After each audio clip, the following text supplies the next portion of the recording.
Olá, meus amigos, minhas amigas do sétimo ano. Aqui quem fala é o professor Leandro, mais uma vez, e nós vamos dar continuidade à nossa viagem pelos povos pré-colombianos, os povos que habitavam o continente americano antes da chegada de Cristóvão Colombo em 1492.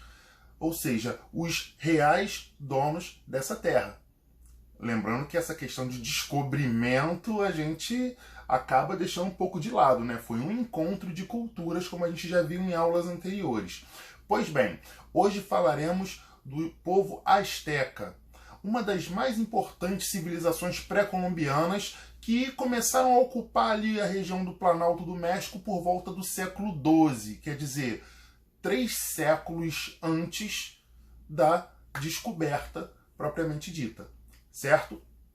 Pois bem, esse povo construiu um grande império a partir de uma capital, a partir de uma cidade chamada Tenochtitlan. Essa cidade de Tenochtitlan chegou a ter 300 mil habitantes, coisa que grandes cidades do mundo hoje não têm, certo? E como eles chegaram a Tenochtitlan?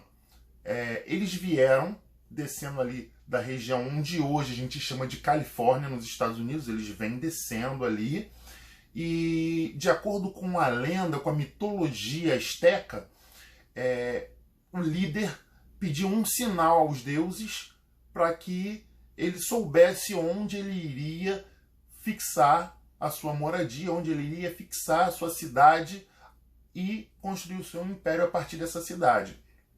Esse sinal, ele veio, de acordo com a mitologia, eles viram uma grande águia em cima de um cactus devorando uma cobra. Talvez essa imagem seja uma imagem assim meio esquisita, mas ela é muito mais comum do que a gente imagina se a gente parar para pensar na bandeira do México. Isso mesmo, a bandeira do México. A gente tem lá 3 cores, certo? Vermelho, verde e no centro branco. E nesse centro branco a gente tem justamente essa imagem de uma águia em cima de um cactus devorando uma cobra. Os astecas encararam aquilo como sinal divino de que ali eles deveriam fundar a sua cidade sagrada ali, Tenochtitlan. Eles fundam Tenochtitlan naquela região e a partir dali eles começam a crescer e formar um grande império, uma sociedade complexa. E como era essa sociedade complexa? Essa sociedade onde pessoas diferentes tinham funções diferentes. A gente tinha o imperador, que era um semideus, ele era encarado como a própria divindade na terra, o líder dos astecas, e abaixo do imperador a gente tinha militares, sacerdotes e altos funcionários públicos. Um pouco mais abaixo a gente tinha artesãos, camponeses e escravos ali naquela base da sociedade, pegando aquela parte mais baixa da sociedade asteca. E como eles sobreviviam? A economia, ela era baseada na agricultura, como em todas as sociedades pré-colombianas. Eles se mantinham através da agricultura. Só que os astecas, eles também se dedicavam ao artesanato. Eles eram muito bons com artesanato, eles eram excelentes artesãos, chegando a fazer até esculturas contando a sua própria história, certo? E eles também se dedicavam ao comércio. Mas como assim eles se dedicavam ao comércio se não existia dinheiro? É claro que eles trocavam mercadorias por mercadorias, certo? O famoso escambo. E eles também usavam a semente do cacau como moeda. Como assim a semente do cacau como moeda? Eles acreditavam que uma semente era o símbolo de riqueza e poder. E a semente do cacau, que hoje a gente usa, né, para fazer o chocolate, para eles era o maior símbolo de riqueza e poder daquela região. Então, a semente de cacau, ela funcionava como uma moeda de troca. Quem tinha semente de cacau era rico, certo? E tinha uma cultura que era riquíssima também, uma cultura que era comparável às culturas dos demais povos que nós vimos até aqui. Eles tinham avançadas técnicas de arquitetura, eles faziam rampas de transporte, rampas que eles poderiam transportar não só alimentos, mas como pedras pesadas, porque, como dissemos aqui, eles eram muito bons em arquitetura. Eles faziam represas, obras gigantescas de irrigação. Aquela região ali do Planalto do México é uma região carente de água. Então, era necessário que fizessem obras para trazer água para aquela região, para que eles pudessem plantar. Então, eles eram excelentes arquitetos. Eles tinham técnicas de arquitetura assim mirabolantes, onde eles construíam seus templos, onde eles levavam água para onde não tinha, onde eles levavam até mesmo os elementos, né, da arquitetura, os blocos de pedra, para onde eles precisassem. Bem, eles também se destacavam na medicina, eram excelentes médicos, usando elementos da natureza para curar ou para melhorar, para amenizar moléstias, dores, doenças. Eles eram excelentes na matemática. Eles foram um dos primeiros povos a ter a noção do zero, do nada, do não existir. Para vocês terem uma ideia, se vocês pegarem os algarismos romanos, os números em romano, como vocês costumam falar, esses algarismos não têm a representação do nada, do não existir.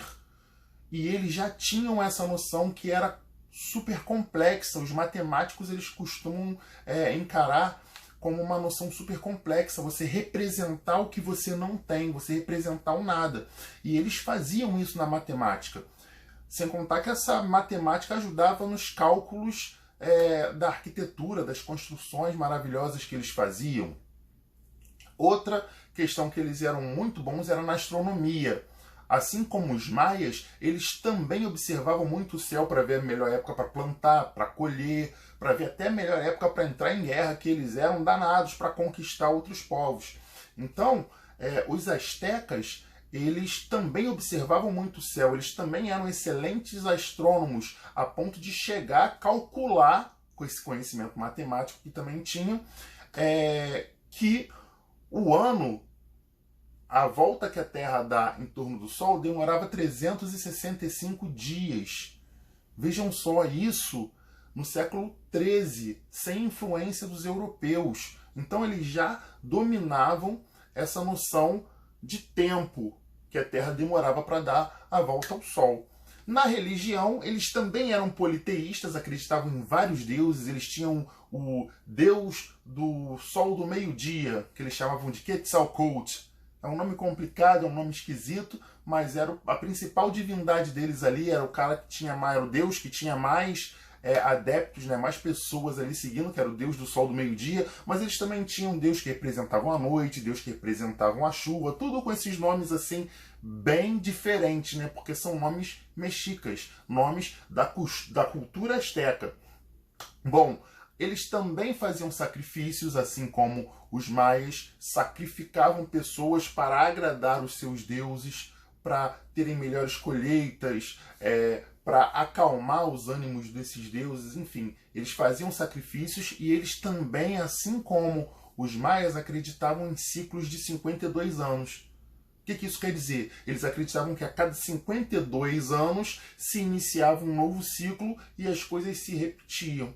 E aí eles faziam uma coisa muito interessante para agradecer cada novo ciclo.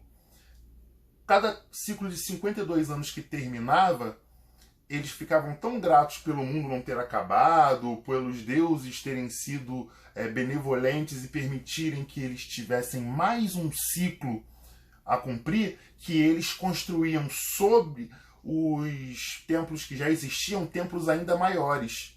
Ou seja, eles construíam sobre os templos que eram em homenagem a esses deuses, templos cada vez maiores. E aí você tem templos sobre templos sobre templos e cada vez maiores. Daqui a pouquinho a gente vai falar sobre um templo que foi praticamente recém-descoberto na década de 70. Vamos seguir aqui falando de como esse império acabou. Esse império ele foi destruído em 1521. Ele foi invadido pelos conquistadores espanhóis, né? Conquistadores. Ele é invadido por esses conquistadores liderados por um cara chamado Hernán Cortés. E o Hernán Cortés, ele invade Tenochtitlan, que é a capital, né, que é o centro do Império Azteca. Ele invade Tenochtitlan e ele tem uma vantagem sobre os astecas. Embora estivesse em número mais reduzido, Hernán Cortés ele tem armas de fogo, enquanto os astecas têm somente a sua coragem, suas lanças e armas que não são tão letais, que não atingem de tão longa distância. Além de possuir essas armas de fogo, Hernán Cortés também se uniu a inimigos dos astecas nas regiões próximas, ou seja, inimigos que eles tinham feito ao longo de séculos de domínio, né, de dominação dos povos ali daquelas regiões. Então, os próprios povos pré-colombianos que eram ali inimigos dos astecas se uniram ao Hernán Cortés e eles puderam invadir Tenochtitlan, destruir Tenochtitlan, destruir mesmo. E ali eles fundaram hoje o que a gente conhece como Cidade do México. A capital mexicana, Cidade do México, é Tenochtitlan. E aí vem aquela curiosidade que eu ia falar com vocês agora. Na década de 70, operários fazendo uma construção descobriram o templo maior dos astecas. Ele estava ali soterrado. Quando Tenochtitlan foi destruída pelos conquistadores espanhóis, né? Foi sendo soterrado, e aquela questão do templo sobre templo sobre templo. E justamente numa construção de operários, eles encontraram esse rico sítio arqueológico que explica muito da história dos astecas. Então, é uma história que, se a gente parar para pensar, a década de 70 foi há 50 anos atrás. Então, é uma história muito recente ainda, recém-descoberta, que a gente ainda está tentando entender enquanto historiador. E assim, é riquíssimo se você pegar ali a principal cidade do Império Azteca e considerar que recentemente descobriram o templo maior de todos os templos, além dos outros templos que existem no México, que já tinham sido descobertos há um pouco mais de tempo. Mas essa é uma outra história que fica para uma outra ocasião. Espero que vocês tenham gostado da aula. Um beijo e um queijo. Até mais, galera. Tchau, tchau.